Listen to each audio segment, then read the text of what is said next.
ನಮಗೆ ಪೂರ್ಣ ಪ್ರಮಾಣದ KPCC ಅಧ್ಯಕ್ಷರು ಬೇಕು. ಯಾಕೆಂದರೆ 2023ರ ಝೀಲ್ ನಮ್ಮಲ್ಲಿ ಉಳಿದಿಲ್ಲ, ಅದನ್ನು ನಾವು ವಾಪಸ್ ತರಬೇಕು.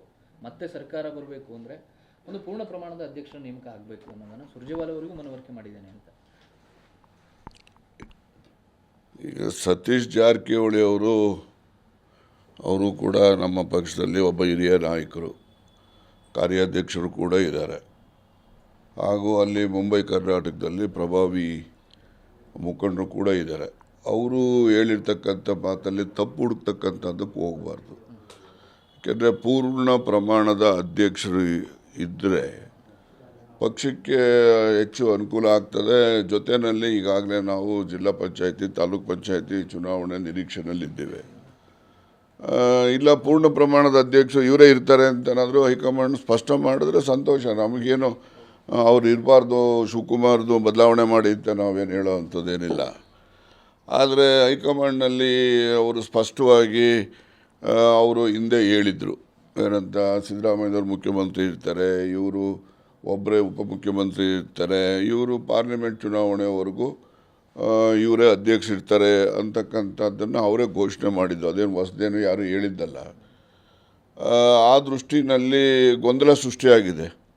ಆ ಗೊಂದಲಕ್ಕೆ ಇಲ್ಲಪ್ಪ ಅವರೇ ಮುಂದುವರಿತಾರೆ, ಅವರನ್ನೇ ಮುಂದುವರಿಯತಕ್ಕಂಥದ್ದಕ್ಕೆ ನಾವು ನಿರ್ಣಯ ಮಾಡಿದ್ದೀವಿ ಕಾಂಗ್ರೆಸ್ ಪಕ್ಷದ ಹೈಕಮಾಂಡ್ ಅಂತ ಹೇಳಿದ್ರೆ ಆಯಿತು. ನಮ್ಮದೇನು ಅದಕ್ಕೇನು ಆಕ್ಷೇಪಣೆ ಇಲ್ಲ, ಅದಕ್ಕೆ ಎಸ್ ಅಂತಲೇ ನಮ್ಮದೇ. ಆದರೆ ಅವರೇ ಹೇಳಿರೋದ್ರಿಂದ ಬದಲಾಗ್ತಾರೆ, ನಾವು ಪ್ರಯತ್ನ ಮಾಡೋಣ, ಈ ರೀತಿ ಗೊಂದಲ ಇದೆ. ಈ ಗೊಂದಲಕ್ಕೆ ತೆರೆ ಎಳಿಬೇಕು ಅಂದರೆ ಹೈಕಮಾಂಡ್ನವರೇ ಸ್ಪಷ್ಟ ಮಾಡಬೇಕಷ್ಟು. ಈಗ ಯಾವುದಾದ್ರೂ ಒಂದು ನಿಗದಿತ ಸಮುದಾಯಕ್ಕೆ ಕೊಡಬೇಕು ಅನ್ನೋದೇನಾದ್ರು ಇದೆಯಾ? ಯಾವುದಿಲ್ಲ, ಕಾಂಗ್ರೆಸ್ ಜಾತಿ ಒಂದೇ ಅಷ್ಟೇ ಇರೋದು. ಕಾಂಗ್ರೆಸ್ಸಲ್ಲಿ ಯಾವುದೇ ಜಾತಿಗಳು ಅವು ಇವು ಏನೇ ಹೇಳ್ಕೊಂಡ್ರು ಕೂಡ ಕಾಂಗ್ರೆಸ್ ಪಕ್ಷದೇ ಒಂದು ಕಾಂಗ್ರೆಸ್ ಜಾತಿ. ಯಾರಿಗಾರು ಕೊಡಲಿ, ಅದೇನು ಇಂಥ ಪಕ್ಷಕ್ಕೆ ಇಂಥ ಜಾತಿಯವ್ರಿಗೆ ಕೊಡಬೇಕು, ಇಂಥವ್ರಿಗೆ ಕೊಡಬೇಕು ಅಂತಕ್ಕಂಥದ್ದು ಏನು ನಮ್ಮಲ್ಲಿ ಬೇಡಿಕೆ ಇಲ್ಲ. ಅಲ್ಲ, ಈಗ ಶಾಸಕರ ಅಭಿಪ್ರಾಯ ಪಡೆದು ಮಾಡಲಿ ಅಂತ ಸತೀಶ್ ಜಾರಕಿಹೊಳಿ ಹೇಳಿದ್ದಾರೆ ಸರ್. ಈಗ ಅವರ ಅಭಿಪ್ರಾಯಕ್ಕೆ ತಮ್ಮ ಸಹಮತ ಇದೆಯಲ್ಲ ಶಾಸಕರು? ಸತೀಶ್ ಜಾರಕಿಹೊಳಿ ಅವರು ಹೇಳಿರ್ತಕ್ಕಂಥ ಅಭಿಪ್ರಾಯಕ್ಕೆ ಸಂಪೂರ್ಣವಾದ ಸಹಮತಿ ನಂದು ಇದೆ. ಅವ್ರ ಜೊತೆಯಲ್ಲಿ ಸನ್ಮಾನ್ಯ ಮಾದೇವಪ್ಪನವರು ಹೇಳಿದ್ದಾರೆ, MB ಪಾಟೀಲರು ಹೇಳಿದ್ದಾರೆ, ನೆನ್ನೆ ತನ್ವೀರ್ ಸೇಠ್ ಅವರು ಕೂಡ ಹೇಳಿದ್ದಾರೆ. ಅವರೆಲ್ಲ ಏನು ಹೇಳಿರ್ತಕ್ಕಂಥದ್ದು ಒಟ್ಟಾರೆ ತಾತ್ಪರ್ಯ ಅಂತ ಹೇಳಿದ್ರೆ ಗೊಂದಲ ನಿವಾರಣೆ ಮಾಡಿ ಅಂತಕ್ಕಂಥ. ಗೊಂದಲದಿಂದ ಶಾಸಕರು ಇರ್ಬೋದು, ಕಾರ್ಯಕರ್ತರು ಇರ್ಬೋದು, ಅವರು ಗೊಂದಲಕ್ಕೆ ಈಡಾಗ್ತಾರೆ. ಅದರಿಂದ ನೀವು ಗೊಂದಲವನ್ನು ನಿವಾರಣೆ ಮಾಡ್ತಕ್ಕಂಥದ್ದು ಮಾಡಿ ಅಂತ ಹೇಳಿ ಒತ್ತಾಯ ಮಾಡಿದ್ದಾರೆ. ಆ ಒತ್ತಾಯಕ್ಕೆ ನಮ್ಮದು ಕೂಡ ಸಹಮತ ಇದೆ. ಓಕೆ ಸರ್, ಈಗ ಇನ್ನೊಂದು DK ಶಿವಕುಮಾರ್ ಎಲ್ಲೋ ಒಂದು ಕಡೆ ತಾನೇ ಮುಂದುವರಿಬೇಕು ಅನ್ನೋಂಥ ಹಠಮಾರಿ ಧೋರಣೆಯನ್ನು ಹೈಕಮಾಂಡ್ ಮುಂದೆ ತೋರಿಸ್ತಿದ್ದಾರೆ. ಆಯಿತು, ಈಗ ಅಧಿಕಾರ ಯಾರಿಗೆ ಬೇಡ ಅಂತಾರೆ, ಎಲ್ಲರೂ ಬೇಕು ಅಂತಲೇ ಹೇಳೋರು. ಅವ್ರು ಮುಂದುವರಿಬೇಕು ಅಂತ ಅಪೇಕ್ಷೆ ಇದ್ದರೆ ಹೈಕಮಾಂಡ್ನವ್ರು ಆಯಿತು ಅವರೇ ಮುಂದುವರಿಸಲಿ, ಅದಕ್ಕೆ ನಮ್ಮದೇನು ಅಡ್ಡಿ ಇಲ್ವಲ್ಲ.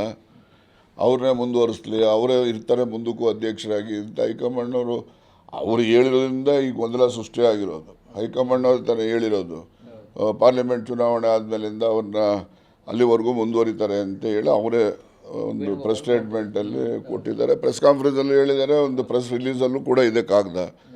ಅದರಿಂದ ಅವರೇ ಗೊಂದಲ ಮಾಡಿರೋದು. ಅದರಿಂದ ಅವರು ನಿವಾರಣೆ ಮಾಡಿ ಇಲ್ಲಪ್ಪ ಅವರೇ ಇರ್ತಾರೆ, ಶಿವಕುಮಾರೇ ಇರ್ತಾರೆ, ಇಲ್ಲ ಸುರೇಶನು ಮಾಡ್ತೀವಿ, ಆಯ್ತು ಏನಾರ ಒಂದು ಮಾಡಿ ತೀರ್ಮಾನ ಮಾಡಿ, ಗೊಂದಲ ಇರಬಾರ್ದು ಅಂತಷ್ಟೇ. ಹೈಕಮಾಂಡ್ಗೆ ಅಭ್ಯರ್ಥಿಗಳ ಕೊರತೆ ಏನಾದ್ರು ಇದೆಯಾ? ಕಾಂಗ್ರೆಸ್ಸಲ್ಲಿ ಎಲ್ಲರೂ ಕೂಡ ಸಮರ್ಥರಿದ್ದಾರೆ, ಯಾರೂ ಕೂಡ ಅಸಮರ್ಥರು ಇಲ್ಲ, ಕೊರತೆನೂ ಇಲ್ಲ. ಸರಿ, ತಾವೇನಾದ್ರು ಹೈಕಮಾಂಡ್ಗೆ ಹೋಗಿ ಅದನ್ನು ಮತ್ತೆ ಮನವರಿಕೆ ಮಾಡೋಕೆ ಕೆಲಸ ಮಾಡ್ತೀರಾ? ನಾನು ಆ ಸಂದರ್ಭ ನೋಡಿ ಹೋಗಿ ಬಂದು ನಾನು ಕೂಡ ಅವರಿಗೆ ಮನವರಿಕೆ ಮಾಡ್ತೇನೆ. ಯಾಕೆಂದರೆ ಕಾಂಗ್ರೆಸ್ ಪಕ್ಷಕ್ಕೆ 2023ರಲ್ಲಿ ಚುನಾವಣೆಗೆ ಹೋದಾಗ ಪಕ್ಷದ ಬಗ್ಗೆ ಇದ್ದಂತಹ ಜನ ಅಭಿಪ್ರಾಯ ಇವತ್ತು ಅದೇ ಮಟ್ಟದಲ್ಲಿದೆ ಅಂತ ಹೇಳಿ ಯಾರಿಗೂ ಕೂಡ ಹೇಳಲಿಕ್ಕಾಗೋದಿಲ್ಲ. ಸರ್, ನಿಮ್ಮ SC/ST ಶಾಸಕರ ಸಚಿವರ ಸಭೆ ಬಗ್ಗೆ ಹೈಕಮಾಂಡ್ ಗಮನ ಹರಿಸುತ್ತೆ, ಆದರೆ ಈ ವಿಚಾರದಲ್ಲಿ ಮಾತ್ರ ಯಾಕೋ ಒಂದು ಪಕ್ಷ ಸಂಘಟನೆ ಆಗ್ತಾ ಇಲ್ಲ, ಜನರಿಗೆ ಅಂದರೆ ಸಂಘಟನೆ ಕೆಲಸಗಳು ನಿಲ್ತಿದ್ದಾವೆ ಅನ್ನೋದು ಯಾಕೆ ಗೊತ್ತಾಗ್ತಾ ಇಲ್ಲ ಅಂತ. ಈಗ ಜನರ ನೋಡಿ, ಈಗ ಫೀಸ್ ಎಲ್ಲ ಕೊಟ್ಟಿದ್ದು ಗ್ಯಾರಂಟಿಗಳು ಎಲ್ಲ ಕೂಡ ಸಮರ್ಪಕವಾಗಿ ಎಲ್ರಿಗೂ ಕೂಡ ಮುಟ್ಟಿದೆ, ಏನೂ ಆಗಿಲ್ಲ ಅಂತಕ್ಕಂಥದ್ದು. ಮತ್ತು ಅದೇ ರೀತಿ ಅಭಿವೃದ್ಧಿ ಕೆಲಸಗಳಿಗೂ ಕೂಡ ಹಣ ಬಿಡುಗಡೆ ಮಾಡ್ತಕ್ಕಂಥದ್ದು ಎಲ್ಲ ಆಗ್ತಾಯಿದೆ. ಆದರೆ ಎಲ್ಲಿ ಸಮಸ್ಯೆ ಇದೆ ಅಂದರೆ ಈ BJPನವರು ಅವರು ಅವಧಿ ಮುನ್ನ ಬಿಟ್ಟು ಹೋಗ್ತೀವಿ, ಹೆಂಗೂ ಇನ್ನು ಮುಂದೆ ಬರೋದಿಲ್ಲ ಅಂತೇಳಿ ಯಾವುದೇ ಸ್ಯಾಂಕ್ಷನ್ಗಳು ಇಲ್ಲ, ಯಾವುದೇ ಬಜೆಟ್ ಅಲೋಕೇಶನ್ ಇಲ್ಲ. ಯದ್ವಾ ತದ್ವಾ ಎಲ್ಲ ಕಾಮಗಾರಿಗಳನ್ನು ಪ್ರಾರಂಭ ಮಾಡಿಬಿಟ್ಟು ಬಿಟ್ಟು ಹೋಗಿದ್ದಾರೆ. ಅವ್ರದ್ದೇ ಲೆಗಸಿ ಇರ್ತಕ್ಕಂಥದ್ದು. ಹಾಗಾಗಿ ಆ ಬಿಲ್ಗಳನ್ನೇ ಕೊಡಬೇಕು. ಮತ್ತು ಓವರ್ ಬರ್ಡನ್ ಆಗಿರತಕ್ಕಂಥದ್ದು ಗ್ಯಾರಂಟಿಗಳಿಂದ ಅಲ್ಲ, ಇವ್ರ ಹಿಂದೆ ಮಾಡಿ ಬಿಲ್ಗಳನ್ನೆಲ್ಲ ಇಟ್ಟೋಗೋರಲ್ಲ, ಅದರ ಒಂದು ದುಷ್ಪರಿಣಾಮ ಈಗ ಈ ನಮ್ಮ ಮೇಲೆ ಬೀರ್ತಾ ಇರ್ತಕ್ಕಂಥದ್ದು. ಸರ್, ಈಗ ಜಾತಿ ಗಣತಿ ಇವತ್ತು ಬರುತ್ತೆ ಅನ್ನುವಂಥ ನಿರೀಕ್ಷೆ ಇತ್ತು, ಅಜೆಂಡಾದಲ್ಲಿ ಕೂಡ ಇತ್ತು. ಯಾಕೋ ಮಂಡನೆ ಮಾಡಲ್ಲ ಅಂತ ಹೇಳಿದ್ದಾರೆ ಮುಖ್ಯಮಂತ್ರಿಗಳು. ಏನು ಒತ್ತಡ ಏನಾದ್ರು ಇದೆಯಾ ಸರ್ CM ಮೇಲೆ? ಮಾಡಬಾರ್ದು ಆ ಥರದ್ದು ಏನಾದರೂ ಇದೆಯಾ? ಯಾಕೆ ಅದು ನನಗೆ ಗೊತ್ತಿಲ್ಲ. ನನ್ನ ಪ್ರಕಾರ ಯಾವುದೇ ರೀತಿ ಒತ್ತಡನೂ ಇಲ್ಲ. ಒಂದು ಪಕ್ಷ ಒತ್ತಡಗಳಿದ್ದರೆ ಮುಖ್ಯಮಂತ್ರಿಗಳು ಅದಕ್ಕೆಲ್ಲ ಕೂಡ ನಿವಾರಣೆ ಮಾಡ್ತಕ್ಕಂಥ ಶಕ್ತಿ ಅವ್ರಿಗಿದೆ. ಬಟ್ ಯಾಕೆ ಇದಾಗ್ತದೆ ಸರ್ ಪೋಸ್ಟ್ಪೋನ್ ಪದೇ ಪದೇ ಅಂತ? ಅಲ್ಲ, ಪೋಸ್ಟ್ಪೋನ್ಮೆಂಟ್ ಏನಿಲ್ಲಪ್ಪ, ಇಷ್ಟು ವರ್ಷ, ಈಗ 10 ವರ್ಷದ ಹಿಂದಿನ ವರದಿ ಅದು. ಕೆಲವು ಚರ್ಚೆ ಮಾಡೋ ಈಗ 10 ವರ್ಷದ ಮೇಲೆ ಈಗ ಸೆನ್ಸಸ್ ಎವ್ರಿ 10 ಇಯರ್ಸನ್ನು ಮಾಡ್ತಾರೆ. ಈಗ ಈ ವರದಿನೂ ಕೂಡ 10 ಇಯರ್ಸ್ ಆಗೋದಿರೋದ್ರಿಂದ ಇದು ಕೂಡ ಔಟ್ಡೇಟೆಡ್ಡೋ ಏನೋ ಏನು ಕತೆ ಅಂತೇಳಿ ಅವರು ಕಾನೂನು ಪ್ರಕಾರ ಮತ್ತು ವಾಸ್ತವಾಂಶಗಳು ಏನಿದ್ದಾವೆ ಅದಕ್ಕೂ ಕೂಡ ವಿರುದ್ಧವಾಗಿ ನಾವು ತೀರ್ಮಾನಗಳನ್ನು ಮಾಡ್ತಕ್ಕಂಥ ಸರಿ ಹೋಗೋದಿಲ್ಲ. ಅದರಿಂದ ಯಾವಾಗಲೂ ಎಚ್ಚರಿಕೆ ಹೆಜ್ಜೆ ಇಡ್ತಕ್ಕಂಥದ್ದು ಒಳ್ಳೆಯದು ಅಂತ ಹೇಳಿ ಅವ್ರು ತೀರ್ಮಾನ ಮಾಡಿರಬಹುದು. ಸರ್, ಈ ಪಕ್ಷ ಸಂಘಟನೆ ಸಮಸ್ಯೆ ಬಿಟ್ಟರೆ ಬೇರೆ ಏನಾದರೂ ಆಗ್ತಿದೆಯಾ ಸರ್? ಅಂದರೆ ಅದನ್ನು ಹೊರತುಪಡಿಸಿ ಶಾಸಕರಿಗೆ ಕೆಲವೊಂದು ಸತಿ ತಮಗೆ ಕ್ರೆಡಿಟ್ ಬರ್ತಿಲ್ಲ ಅಥವಾ ತಾವು ಹಾಕಿದ ಶ್ರಮಕ್ಕೆ ಸರಿಯಾದ ಪಕ್ಷ ಬಳಸ್ಕೊಳ್ತಿಲ್ಲ ಅನ್ನುವಂಥ ಬೇಸರ ಕೂಡ ಇದೆ. ಈ ಥರದ ಬೇರೆ ಬೇರೆ ಸಮಸ್ಯೆಗಳಿದ್ದಾವೆ ನೋಡಿ. ಹೊಸದಾಗಿ ಬಂದಿರತಕ್ಕಂಥ ಶಾಸಕರುಗಳು ಭಾಳ ಉತ್ಸಾಹದಲ್ಲಿ ಅವರು ಚುನಾವಣೆ ಮಾಡಿರ್ತಾರೆ. ಆ ಉತ್ಸಾಹದಲ್ಲಿ ಅವರು ಹೆಚ್ಚು ಅಭಿವೃದ್ಧಿ ಕೆಲಸಗಳನ್ನು ಮಾಡಬೇಕು ಅಂತೇಳಿ ಅಪೇಕ್ಷೆ ಇರ್ತದೆ. ಅವರ ನಿರೀಕ್ಷೆಗೆ ತಕ್ಕಂತೆ ಆಗ್ತಾ ಇಲ್ಲ ಅಂತಕ್ಕಂಥದ್ದು ಒಂದು ಅಸಮಾಧಾನದ ಮಾತು ಹೊರಗೂ ಅವರಲ್ಲಿ ಇರಬಹುದು, ಇಲ್ಲ ಅಂತ ನಾನು ಹೇಳೋದಿಲ್ಲ. ಸರ್ವೇ ಸಾಮಾನ್ಯ ಇವೆಲ್ಲವೂ ಕೂಡ ಸರಿ ಹೋಗ್ತದೆ. ಈಗ ಬಜೆಟ್ ಹಾಕ್ತೀವಿ, ಮಾರ್ಚ್ 7ನೇ ತಾರೀಕು ಆಸ್ಪಾಸಲ್ಲಿ ಬಜೆಟ್ ಹಾಕ್ತೇವೆ. ಮತ್ತು ಈ ಸರಿ ಬಜೆಟು ಕೂಡ ಪೂರ್ಣ ಪ್ರಮಾಣದ ಬಜೆಟ್ ಇರ್ತದೆ ಹೊರತು ವೋಟನ್ ಅಕೌಂಟ್ ಇರೋದಿಲ್ಲ.